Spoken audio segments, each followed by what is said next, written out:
Alors Pauline Croze, dans Ne rien faire, ce single, vous parlez des occasions ratées, amoureuses en l'occurrence, une chanson personnelle comme l'essentiel de cet album. Votre vie personnelle, celle de votre entourage, c'est vraiment ce qui guide vos pas, votre écriture première?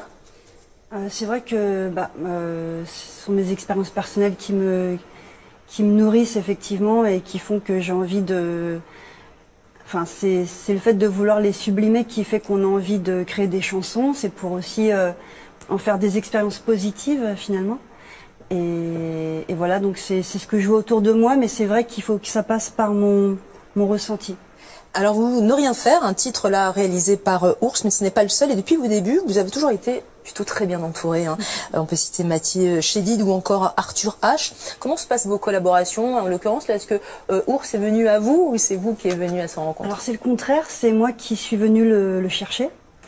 Et en fait, je l'ai vu sur scène et je trouvais enfin, j'aimais beaucoup la façon dont il gérait le côté chanson, mais aussi le côté soul.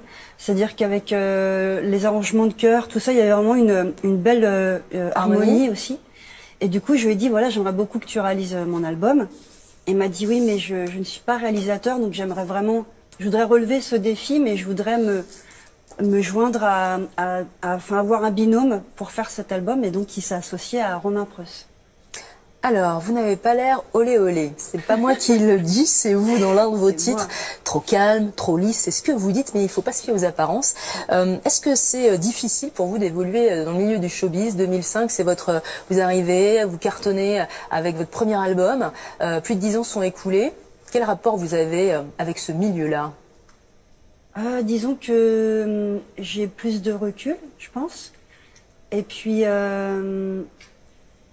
je vois que le proverbe, enfin le proverbe, la sorte de maxime qui dit que le plus dur, c'est de continuer à garder sa ligne de conduite, sa ligne artistique. C'est vrai que c'est souvent difficile parce qu'on peut se dire, voilà, on peut se dire qu'on doit changer de style ou trouver d'autres influences, mais il faut toujours garder quand même sa ligne à soi. Et vous l'avez retrouvé. C'est ça qui est plus difficile. Vous avez souffert de la pression, du trac, jusqu'à ne plus avoir envie en fait d'écrire, de chanter. Oui, tout à fait. Comment s'est passé ce renouveau?